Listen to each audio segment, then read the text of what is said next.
good morning, good morning, good morning! Guys, nandito ulit tayo sa garahe ni V7 Pacific Car Trading. Ngayon, namumroblema ako.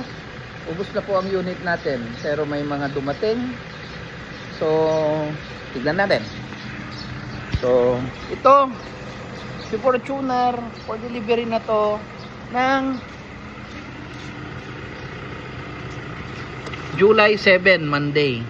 So, po-process na namin ang kanyang transfer today. Yan. So, inspected by MPADS mechanic. Pasado naman siya. And we also have this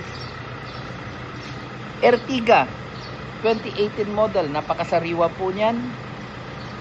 So, ito, bibigay ko yung details ng prices mamaya.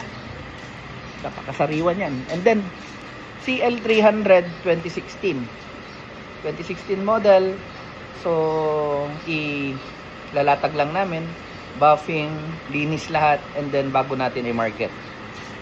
So yan po ang ating available merchandise. Buying po tayo hanggang buying po tayo 1 to 3 million. Yan ang aking van, napakaganda. At si Mirage, andyan lang po sila. Kung may hanap po kayo, nandito lang po kami sa Sinilian 3rd, Camiling Tarlac. Salamat po. God bless. Bye bye.